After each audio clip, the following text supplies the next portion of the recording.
Okay, these are my notes from a genealogy class from July 23rd at 1 o'clock, and it only went for about an hour.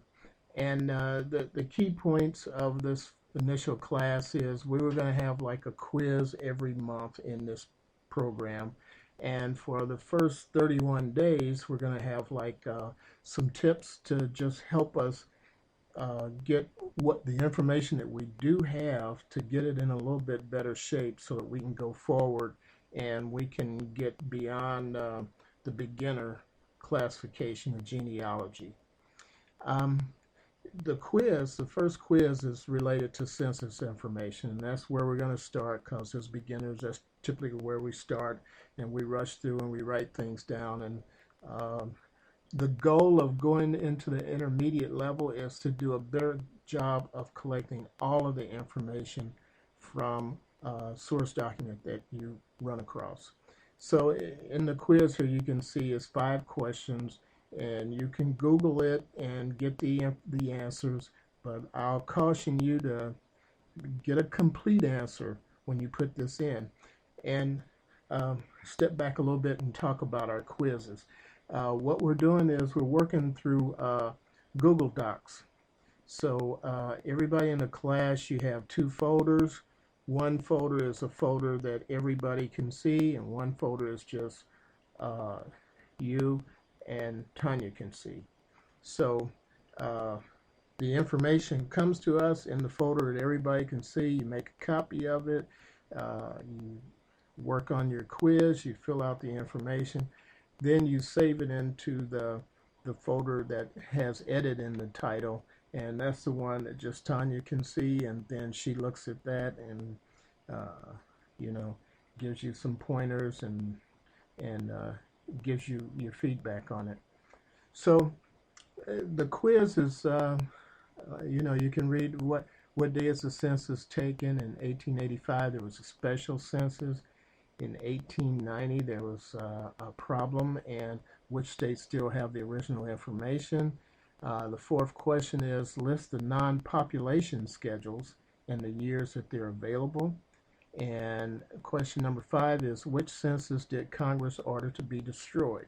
So yeah, this thing, you'll probably learn something out of it, and it's worthwhile because vital information, census information, is probably the the basis of a lot of our genealogy work. But we do need to get better at just going through, grabbing a name and a date, and moving on. So this is a way of helping us get the most out of the census information. Um, so there'll be a monthly quiz, and for the first month, every day we'll be given a tip to help us uh, get some ideas about how to go through the data that we've already collected and sort of like clean it up, make sure that we have it completely the way it should be, and to give us an idea of what's missing. So yeah, I think one of the tips has been like to create a timeline.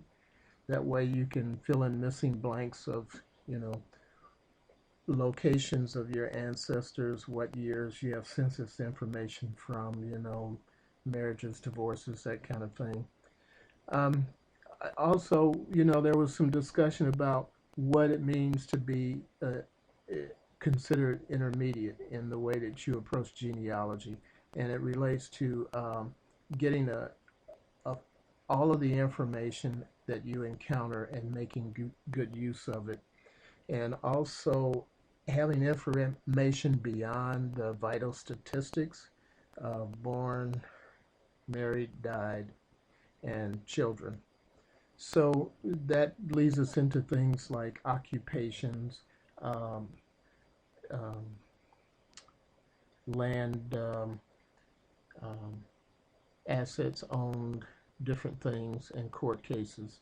So here I made a note about the Newberry Library in Chicago. That's a place where they have a lot of railroad information. And I have several ancestors that worked on railroads, and that gives challenges to people.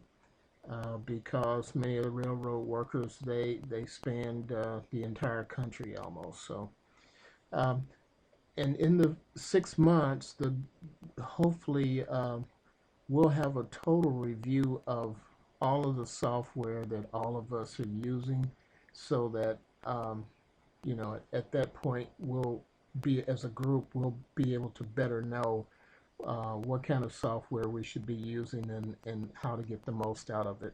So these are just my notes, and I'll pass these along as needed.